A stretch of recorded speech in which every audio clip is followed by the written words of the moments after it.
تو آپ انسداد دہشت گردی کا قانون لے آئے تھے، اینٹی ٹیررزم ایکٹ 1997، جس میں ایک نئی عدالتیں قائم ہو گئی تھیں اور ان سے کوئی اس طرح شاید فرق نہیں پڑا جو آپ چاہ رہے تھے.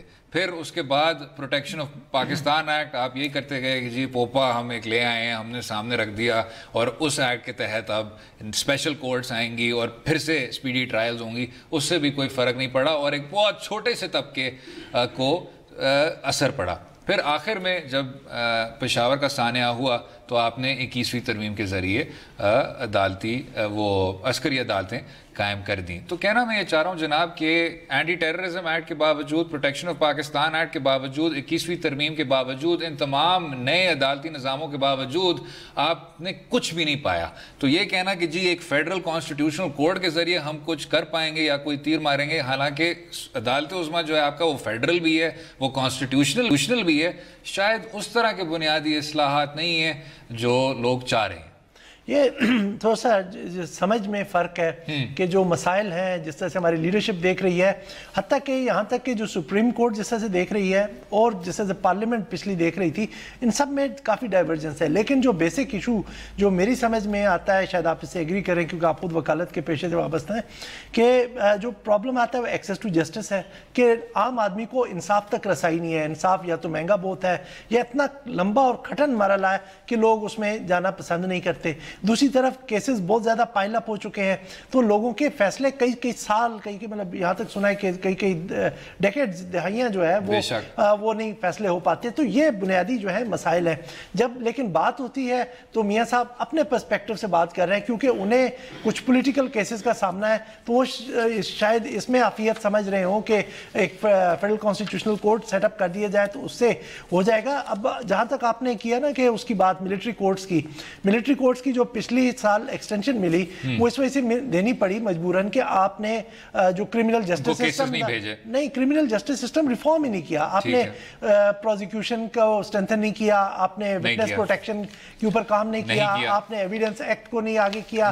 آپ کا کرمنل اور سول کوڈ جو ہے وہ آؤٹ ڈیٹڈ ہے، انگریزوں کے زمانے کا ہے. آپ کچھ بھی نہیں کر سکے. پھر ہوا کہ آپ نے ایک کہا کہ نہیں جی اب 2 سال کے لیے ایکسٹینڈ کر دیتے ہیں لیکن ہم اس میں کام کریں گے. اب مجھے آپ سچے دل سے بتائیں کہ ان 2 سال میں سے بھی اب 1 سال اور آج 3 مہینے گزر چکے ہیں، 8 مہینے بعد 9 مہینے بعد پھر ہم وہی رونا رو رہے ہوں گے ملٹری کورٹس کو چلانا ہے کہ نہیں چلانا. کس کی ناکامی ہے؟ یہ حکومت وقت کی ہے، فوج کی ہے، پارلیمان کی ہے، یا وہ جو پولیٹیکل آپ کی لڑائی چلتی رہتی ہے؟ لیکن اس سے بڑھ کے جس طرح بھی آپ نے ذکر کیا، یہ میرے خیال میں سوچ میں فرق ہے. جو سب سے عجیب و غریب چیز ہے وہ یہ ہے کہ جب وہ بات بھی کرتے ہیں لیگل ریفارمز کی، جب سابق وزیر اعظم لیگل ریفارمز کی بات کرتے ہیں تو اس لیگل ریفارم سے بھی کوئی خاص حل نہیں ہوگا کیونکہ آپ نے وہ ریفارم بار بار ٹرائی کیا ہوا ہے. لیکن یہ آپ کی ایک اور بھی بات بالکل درست ہے باقر صاحب کہ اس میں وکیلوں کا کیا کردار ہونا چاہیے، باقیوں کا کیا کردار ہونا چاہیے. افتخار چودھری صاحب کے دور کے بعد سے اب ہم یہ دیکھ رہے ہیں کہ جو تمام عدالتی اختیارات ہیں وہ اب عدالت کے پاس ہی ہیں. بے شک وہ جج کو تقرر کرنا ہے، بے شک وہ ماتحت عدالتوں کی ریگولیشن ہے، بے شک وہ کیس لوڈ کا ڈسپوزل ہے، وہ زیادہ سے زیادہ اب قانون سازی سے ہٹ رہا ہے. کیونکہ اگر آپ قانون سازی کرنے کی کوشش کریں تو پھر اوپر سے ایک ڈیکلیریشن آ جاتی ہے، ایک فیصلہ آ جاتا ہے کہ بھائی یہ آپ فنڈامنٹل رائٹس فنڈامنٹل رائٹس کے خلاف نہیں، یہ آپ ججوں پہ چھوڑ دیں. تو اگر ہم نے یہ ججوں پہ چھوڑا ہوا ہے تو اب ان پہ واجب ہے کہ جی آپ وہ اصلاحات لائیں جس پہ میاں نواز شریف صاحب پوری طور پہ ناکام ہو گئے. کیونکہ اگر وہ ناکام ہو گئے اور آپ نے ان کے اختیارات بھی اب لے لیے ہیں جوڈیشل ریفارم کے، جوڈیشل سیلف ریگولیشن کے، جوڈیشل سیلف آپریشن کے، تو اب آپ کو بھی کچھ پہل کرنا چاہیے. مجھے یہاں تک یاد ہے آپ کے شاید میں کوئی بابا رحمتہ بھی ہوتا ہے، اس نے بھی کچھ اس طرح کی بات کی تھی کہ اب میں لے کے آؤں گا اور یہ گورنمنٹ ان کو امپلیمنٹ کرے. مجھے اب یاد نہیں ایگزیکٹلی، لیکن یہ کوئی مہینہ ڈیڑھ پرانی بات ہے. یہ انہوں نے لاہور میں یا کہیں پہ سیمینار میں سے کرتے ہوئے انہوں نے کہا، نام میں نے سنا لگ رہا تو میں نے فوراً سے یاد آیا کہ انہوں نے بھی بات کی تھی کہ ہم کریں گے. ان کے پاس بھی یہ جس کی میں نے بات کی تھی لا اینڈ جسٹس کمیشن، وہ بھی اپنی پروپوزل دے سکتے ہیں لیکن ان کو کوئی امپلیمنٹ کرنے والا کس طرح امپلیمنٹیشن میکانزم کیا بنے گا. اب کیونکہ آپ جوڈیشل کمیشن میں بھی زیادہ تر جو اکثریت ہے وہ بھی جج صاحبان کی ہے، تو اب اگر ہم نے جوڈیشل ریفارمز کی بات کرنی ہے تو تو ہمیں ہماری نظریں بھی پھر جوڈیشری کی طرف ہونی چاہیے. تو میں ان کو پھر وہی انہوں نے اگر خود کمٹ کیا ہے, جیسے مجھے ویگلی یاد آ رہا ہے, تو ان کو اس پہ اب آگے بڑھنا بھی چاہیے, بجائے کہ اب میں آپ کو ابھی کچھ پیچھے آف کیمرہ کچھ ڈنرز کی بات ہو رہی تھی, تو ہماری ڈپلومیٹک کمیونٹی بھی یہ مذاق بنا رہی ہے کہ بھائی آپ مجھے ہمیں سمجھ نہیں آتی کہ آپ کی سپریم کورٹ اور ڈسکس کیا ہو رہا ہے اجینوموٹو. تو اب ہم دنیا کے لیے بھی ایک لافنگ سٹاک بنتے جا رہے ہیں. ٹھیک ہے, میں اس کا قائل ہوں جوڈیشل ایکٹیویزم کا کہ بڑا اچھا ہے, ریلیف دیتا ہے. اب دیکھیں اسلام آباد میں سڑکیں کھلنا شروع ہو گئی ہے. ابھی مجھے تازہ اطلاع میں یہاں آنے سے پہلے تھا کہ ایف آئی اے کے سامنے جو تھی اور جو 2 پاورفل ادارے سمجھے جاتے تھے ان میں سے ایک وہ تھا کہ انہوں نے بلاکیڈ لگایا ہوا. یہ سب سو موٹو کا نتیجہ ہے. لیکن عام آدمی کو ریلیف, جہاں پہ وہ سمجھے کہ میرا کیس اگر میں کوئی تنازع میرا کسی کے ساتھ ہے وہ جلد فیصلہ ہو جائے گا, مجھے انصاف مل جائے گا, کسی بے گناہ کو سزا نہیں ہوگی, وہ اس کو بہتر کرنے کے لیے جو کام کرنا ہے وہ کریں. اور جو ان سے بھی زیادہ وہ ایک طرح کی بات کی جاتی ہے قوت کی, جو آپ پارا والی سائڈ پہ, اس کا کیا کیا جائے؟ اب یار وہ ہمارے پڑوس میں ہے تو وہ سیکیورٹی کے لیے ہم کو کچھ نہیں کہہ سکتے, پریسکرائب کر سکتے. سٹیکس ادھر بہت ہائی ہیں. بالکل ٹھیک. اس پہ ہائی سٹیکس پہ وقفہ لیتے ہیں اور اگلے حصے میں کچھ ایک اور ہائی سٹیکس میکنزم یعنی ڈیولپمنٹ فنڈز, اس کی بھی بات کریں گے. رہیے گا ہمارے ساتھ.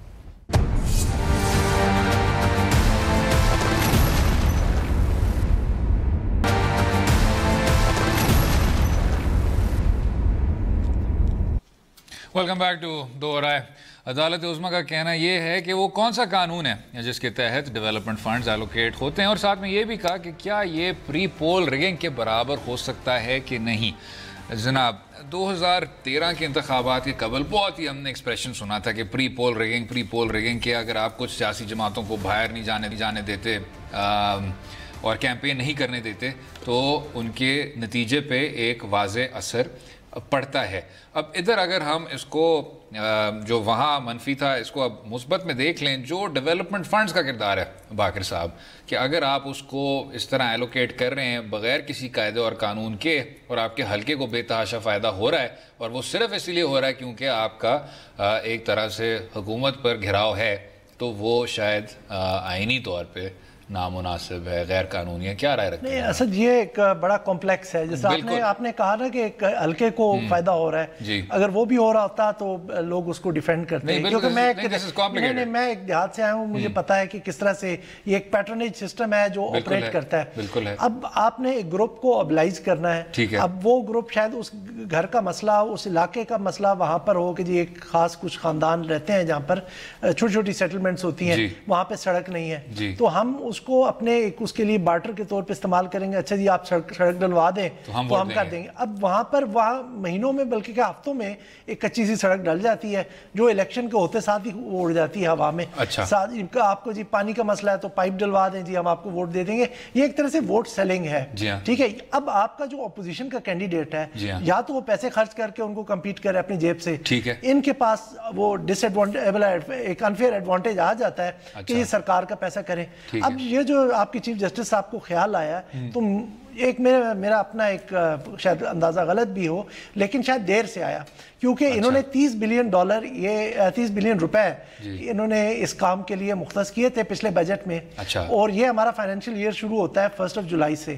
تو 11 جولائی کو جو انہوں نے پلاننگ کمیشن نے اپنی ڈیولپمنٹ فنڈ کی جو اپڈیٹ کی لسٹ, اس میں بتایا کہ سارے کا سارا پیسہ لگ چکا ہے, لائک 30 بلین روپیز. ٹھیک ہے, اس وقت جو تھی وہ ڈسٹریبیوشن اس طرح تھی کہ باقی ہیڈز میں شاید 1% بھی پیسہ خرچ نہیں ہوا تھا, کیونکہ ایک فارمولا ہے پیسے خرچ کرنے کا ڈیولپمنٹ فنڈ کا کہ فرسٹ 2 کوارٹرز میں 20% اور اس کے بعد 30% کرتے ہیں. انہوں نے 100% وہ کر دیا. پھر ایک ہنرمند یوتھ سکیم ہے, اس میں بھی تقریباً اب تک یہ 60% پیسہ لگا چکے ہیں ابھی. لائک ٹھیک ہے, وہ ایک اسپیس پہ چل رہا ہے. ٹھیک ہے, اب آج یا کچھ دن پہلے انہوں نے تقریباً 1 ملین نئے گیس کنیکشنز دیے ہیں. کہ اب پنجاب یہ زیادہ پریڈومیننٹلی پنجاب میں ہے, پچھلے سال بھی دیے تھے انہوں نے تقریباً 77 نئی سکیمز دی تھی. 97 پورے پاکستان میں تھی, 77 پنجاب میں تھی. پنجاب کا جو ہے کہ وہاں پر گیس نکلتی نہیں ہے, گیس نکلتی ہے خیبر پختونخوا میں, بلوچستان میں, سندھ میں. اب ان پروونسز کا کانسٹیٹیوشنلی پہلا رائٹ ہے کہ وہ استعمال کریں گیس کو, اس کے بعد سرپلس ہو ادھر ہے. لیکن چونکہ ہمیں پنجاب میں زیادہ انٹرسٹ ہے تو اس طرح سے ایک انفیئر ایڈوانٹیج گین کیا جاتا ہے ان ڈیولپمنٹ اسکیم, اس میں کوئی شک نہیں ہے. لیکن اب جہاں پر پر سپریم کورٹ جس طرح سے اپنا لا کے اس کے اوپر زور ڈال رہی ہے تو مجھے خدشہ یہ ہے کہ جس طرح سے فرحت اللہ بابر صاحب نے کہا تھا کہ کہیں یہ جوڈیشری پہ ریفرینڈم نہ بن جائے. کیونکہ ہم نے پچھلا الیکشن کو ہم روتے ہیں نا کہ آروز کا الیکشن تھا, ٹھیک ہے, اب انہوں نے ایک کمٹمنٹ کیا ہے جیسا آپ نے انٹرو میں پڑھا کہ جی میں انشور کروں گا کہ فیئر اینڈ فری الیکشنز ہوں اور 70 کے بعد وہ ہوگا, تو کہیں آنے والی اپوزیشن یہی نہ رونا روتی رہے کہ یہ تو جوڈیشری کا الیکشن تھا. ٹھیک ہے نا, تو یہ اپنا چیزیں ٹھیک بھی ہو رہی ہیں. اب جہاں تک اشتہارات ہیں کہ اشتہارات جو ڈیولپمنٹ سکیمز ہوتی ہے, اشتہارات سے پہلے باقر صاحب بالکل اشتہارات پہ بھی پوری طور پہ آئیں گے, لیکن کیا یہ پھر پری پول ریگنگ پہ نہیں اترتی بات؟ اس میں کوئی شک نہیں کہ یہاں شاید جوڈیشل اوور ریچ ہو, یا اس کو جس طرح بابر صاحب نے کہا یہ ایک ریفرینڈم بن جائے گا جوڈیشری کا, لیکن جہاں تک ڈسٹرکٹ فنڈز کی مس مینجمنٹ ہو رہی ہے, ڈیولپمنٹ فنڈز کی مس مینجمنٹ ہو رہی ہے, کیا اس کا پھر کوئی نتیجے پہ فرق نہیں پڑتا؟ نہیں پڑتا یقیناً, کیونکہ اب وہ جو جس بندے کے ساتھ آپ نے کمٹمنٹ کر کے اس کو گیس کا پائپ ڈلوایا ہے یا بجلی کھمبے لگوایا ہے, اور جو آپ نے کہا تھا, کیا یہ وہی بات ہے جو آپ نے شروع میں کی تھی کہ یہ ایک بہت پیچیدہ معاملہ ہے, اور شاید یہ اس لیے بھی ہے کہ سیاسی جماعت کے منشور پر کم توجہ دی جاتی ہے, اور جب سے آپ نے وہ پارٹی لیس انتخابات بھی کیے 80 کی دہائی میں, تب سے آج تک لے کے جو آپ کے منتخب نمائندے ہیں ان کے صرف اور صرف ضمنی مسائل ہیں جو وہ ڈسکس کرتے ہیں, اور اسی ضمنی سسٹم کے تھرو کیونکہ وہ پارلیمنٹ میں آ جاتے ہیں تو سیاست جو ہے آپ کی وہ زیادہ بڑھ کے لوکل ہو جاتی ہے. وہ ادھر بات نہیں کر رہے ہوتے روس کی یا اقوام متحدہ کی, وہ یہی بات کر رہے ہوتے ہیں کہ جی ہم نے کسی نہ کسی طرح سے یہ سڑک لگانی ہے, سورج لگانی ہے, یہ اس طرح کے لوکل کام کرنے ہیں. یہ اس سے ایک تو پیٹرنیج کا سسٹم بنتا ہے, لوگ سٹیٹ پہ ڈیپینڈ کرنے کے بجائے اس انڈیویجول پہ کر رہے ہیں. اب یہاں پر نقصان صرف یہ نہیں کہ اوپوننٹ کو ہو رہا ہے, اس پارٹی کے اندر بھی ہو رہا ہے, کیونکہ اب دیکھیں یہ ایکول ڈسٹریبیوشن نہیں ہوتی ہے. ابھی بھی کہا جا رہا ہے کہ داماد اعلیٰ جو ہیں تھے ایک زمانے میں ان کو زیادہ پیسے ملے بنسبت باقی ایم این ایز کے, ٹھیک ہے. تو اور اس کے بعد یہ ہے کہ اپنا پارٹیز کے اندر جو جس طرح کس طرح کی ریفٹس چل پڑتی ہیں اور کرپشن بڑھتی ہے, اس کو حل کس طرح کیا جائے باقر صاحب؟ حل اس سے ہے کہ اس کا کوئی میکنزم بنایا جائے, آپ بجائے کہ اپنے پارٹی کے ایم این ایز کو دیں, پھر ڈسٹریبیوشن سارے حلقوں میں ہونی چاہیے. ویسے پنجاب کے اندر تقریباً 200 ملین روپے ایک حلقے کو ملتے ہیں اب, لیکن یہ زیادہ تر ان کو جاتے ہیں آپ کی رولنگ پارٹی سے ایم این ایز ہوتے ہیں. تو آپ ایک میکنزم بنا دیں بھائی کہ ہم نے ان حلقوں کو پیسے دینے ہیں, اچھا اس میں ایم این اے کی پریفرنسز کی بجائے آپ کوئی ڈیولپمنٹ کمیٹی جو ہوتی ہے ڈسٹرکٹس میں ہوتی ہے وہ کریں, کیونکہ اگر پیسہ ایک ہی اس میں اب میرے فیوریٹس کو جانا شروع ہو جائے گا تو جو اس حلقے کی کرٹیکل پروجیکٹس ہیں وہ سب کے سب افیکٹ ہوں گے, اور صرف یہ اس جورسڈکشن تک نہیں لمیٹڈ ہوتا, یہ دوسرے حلقوں کو بھی افیکٹ کرتا ہے. کیونکہ اگر اب دیکھیں نا 30 بلین کی ڈسبرسمنٹ ایک ہی گو میں آپ کر دیتے ہیں تو وہ جو باقی ڈسبرسمنٹس ہیں وہ افیکٹ ہوتی ہیں اس سے. اور شاید حالانکہ یہ تھوڑا سا پھٹ کے موضوع اس لیے ڈیولوشن اتنا زیادہ ضروری ہے کہ آپ اپنی لوکل گورنمنٹس کو بھی بااختیار کریں, تاکہ جو سارا یہ اتنا بڑا اختیار یہ صرف اور صرف ایم این اے کے ہاتھ میں نہ ہو, بٹ جسٹ وہ یہ ہمارے ایم این ایز اور سینیٹر تو شاید کم, لیکن ایم این ایز اور ایم پی ایز ابھی تک اس سوچ سے نہیں نکلے جو لوکل باڈی کاؤنسل والی. بالکل ایسے اگلے حصے میں کچھ خارجہ پالیسی کی بات کریں گے, امریکہ کی بات کریں گے, اور وزیر اعظم شاہد خاقان عباسی صاحب کے دورے کی بات کریں گے. اسٹے ود اس.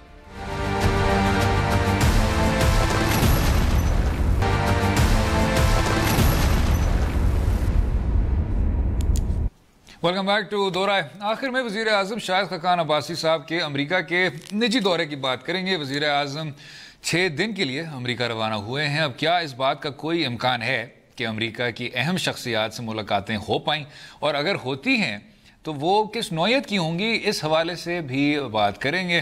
اور جو ریزیڈنٹ ایکسپرٹ ہیں سر باقر سجاد صاحب, وہ ہمیں اپنی نالج سے بینیفٹ کریں گے. جناب اسد ہے نجی دورہ, جیسے تو برا لگتا ہے کہ اس کے اوپر سے کریں, ہم دوسروں کو کریٹیسائز کرتے ہیں, ٹھیک ہے, لیکن ریلیشن شپ اتنا کمپلیکیٹڈ ہے کہ نظر رکھنی پڑتی ہے. ٹھیک ہے. اچھا ابھی جو انفارمیشن جو میں شیئر کروں گا, میں کسی مطلب باقی جو ہمارے کولیگز آتے ہیں وہ اپنی جگہ بھی ٹھیک ہوتے ہوں گے, ٹھیک ہے, لیکن میں آپ کو بالکل اس کیویٹ کے ساتھ کہ ایک سنگل سورس انفارمیشن ہے, اور میں نے تمام اسپوکس مین جو ہے فورن آفس کے, پرائم منسٹر آفس کے, ان سے چیک کیا, انہوں نے ڈینائی نہیں کیا. انہوں نے کہا ہم اسلام آباد میں ہیں, ایک نے کہا میرے علم میں نہیں ہے. تو خبر یہ ہے کہ وہاں پر وزیر اعظم صاحب اگرچہ یہ سارا دورہ تیمارداری کے لیے تھا, اپنے لیڈر کی بیگم کی تیمارداری, اپنی بہن کی تیمارداری, لیکن ساتھ ہی ساتھ انہوں نے وہاں پر اپنے پرسنل چینلز استعمال کر کے امریکن ایگزیکٹو کے ساتھ, کانگریس کے ساتھ انگیج کیا. اچھا, اگر وہ خبر جو سنگل سورس والی درست ہے تو آج وزیر اعظم صاحب 10 بجے امریکن ٹائم کے مطابق وائٹ ہاؤس میں وائس پریزیڈنٹ پینس سے ملے. اچھا, اور جو اس کے اوپر سے جو سارا سسپینس کریٹ کرتی ہے نا, وزیر اعظم ہے وہ شیر ہے جس سے ملے, تو وہ کوئی مسئلہ نہیں ہے, لیکن وہاں کی ایمبیسی کو انہوں نے ڈیلیبریٹلی سارے کو باہر رکھا. اچھا, یہ ان کے پرسنل چینلز کے ساتھ یہ کانٹیکٹس بن رہے ہیں, مائک پینس کے ساتھ, باقی کانگریس کے ساتھ بھی انہوں نے ملاقاتیں. ابھی پوری تفصیل میں نے کہا میں پروگرام پہ آنے سے پہلے تک سے ملٹیپل سورس سے چیک کرنے کی کوشش کرتا رہا. لوگ زیادہ تر خاموشی اختیار کر رہے ہیں کیونکہ امریکہ میں ہماری جو ہمارا سفارت خانہ ہے اس کو کہا جا رہا ہے کہ بائی پاس کر کے یہ ساری ملاقاتیں کی ہیں. اچھا, اب جو جناب آپ دیکھیں بائی پاس کرنے کا فائدہ باقر صاحب اب یہ وزیر اعظم صاحب آ کے بتائیں گے کیوں انہوں نے بہتر سمجھا.